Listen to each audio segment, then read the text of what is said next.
আকাশবাণী কলকাতা। স্থানীয় সংবাদ পড়ছি অর্ক সেন। আজ আন্তর্জাতিক যোগ দিবস। এবারের যোগ দিবসের মূল ভাবনা এক পৃথিবী এক স্বাস্থ্যের জন্য যোগ। প্রধানমন্ত্রী নরেন্দ্র মোদী আজ সকালে অন্ধ্রপ্রদেশের বিশাখাপত্তনমে যোগ দিবসের অনুষ্ঠানে দেশকে নেতৃত্ব দেন।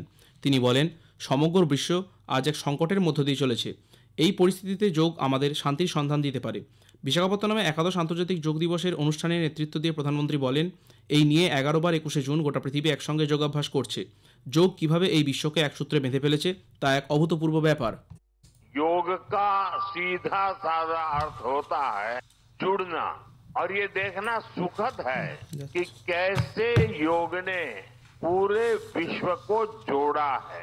दुनिया भर में करोड़ों लोगों की जीवन शैली का हिस्सा बन चुका है। चाहे सिडनी ओपेरा हाउस की सीढ़ियां हो या एवरेस्ट की चोटी हो या फिर समंदर का विस्तार हो, हर जगह से एक ही संदेश आता है, योग सभी का है और सभी के लिए है।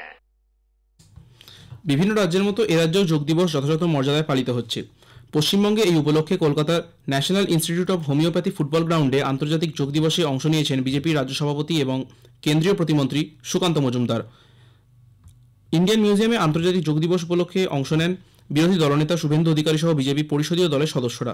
শ্রী অধিকারী বলেন, যোগ নিয়ে প্রধানমন্ত্রীর পদক্ষেপকে সারা বিশ্ব গ্রহণ করেছে।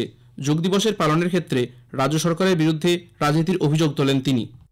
নরেন্দ্র মোদীজি ওষুধকে দূরে সরিয়ে রেখে যোগের মাধ্যমে শরীর গঠন, মনের বিকাশ, সুস্থ থাকলেই কাজের মানসিকতা ও কাজের যে আপনার এনার্জি যাকে বলে, এগুলো সবটাই যোগ থেকে আসে। গোটা পৃথিবী গ্রহণ করেছে।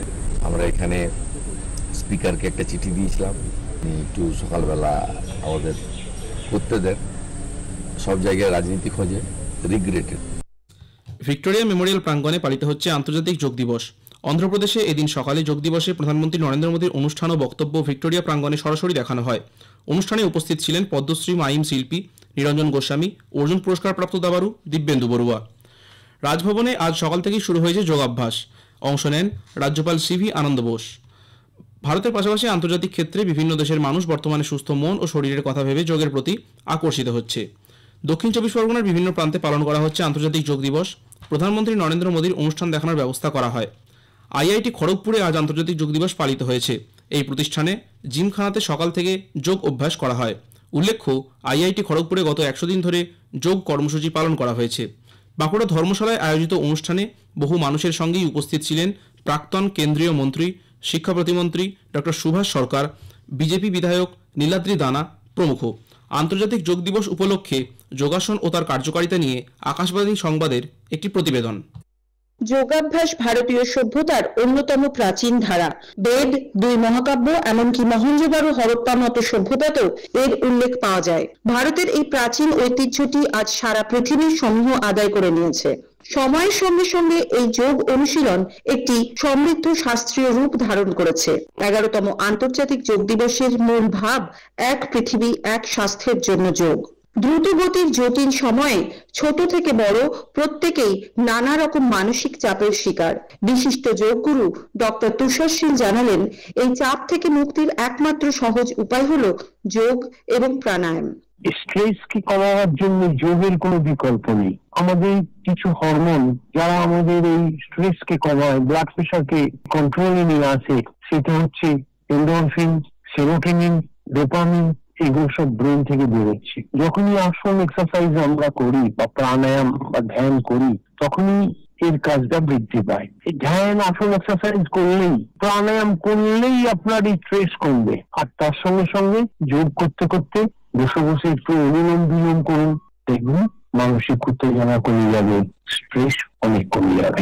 কাশফির নাহার, আকাশবাণী সংবাদ, কলকাতা। নদিয়ার কাঁটাগঞ্জ গোকুলপুর আদর্শ শিক্ষায়তনের মাঠে নেহেরু যুবকেন্দ্র ও আমরা গৌরব ফাউন্ডেশনের যৌথ উদ্যোগে আয়োজিত অনুষ্ঠানে ব্রহ্মাকুমারী ঋত্বিকা মুহুরী উপস্থিত ছিলেন। হুগলির গোঘাটে বিজেপি নেতার ঝুলন্ত দেহ উদ্ধারকে কেন্দ্র করে আজ চাঞ্চল্য ছড়ায়। পুলিশ জানিয়েছে, শেখ মাকিবুল্লাহ নামে ওই নেতার বাড়ির লোকেরা দোতলার বাড়ির বারান্দায় হাত বাঁধা অবস্থায় তাকে ঝুলতে দেখেন। পুলিশ এসে দেহটি উদ্ধার করে ময়নাতদন্তে পাঠিয়েছে। তাকে খুন করা হয়েছে বলে পরিবারের অভিযোগ। হাওড়া থেকে অপহৃত বিস্কুট কারখানার ম্যানেজারের মৃতদেহ গতকাল বোলপুর থেকে উদ্ধার হয়। শিবতলা থেকে সুরুল যাওয়ার পথে গামছা দিয়ে মুখ বাঁধা অবস্থায় তার দেহটি পড়েছিল। তাকে অন্য কোথাও খুন করে সেখানে ফেলে রাখা হয় বলে পুলিশের প্রাথমিক অনুমান। প্রধানমন্ত্রী নরেন্দ্র মোদী এই মাসের 29 তারিখ আকাশবাণীতে মন কি বাত অনুষ্ঠানে তাঁর চিন্তাভাবনা দেশ বিদেশের মানুষের সঙ্গে ভাগ করে নেবেন। এটি হবে মন কি বাতের 123তম পর্ব। স্থানীয় সংবাদ শেষ হলো। এর পরের খবর শুনুন বেলা 12টা বেজে 30 মিনিটে।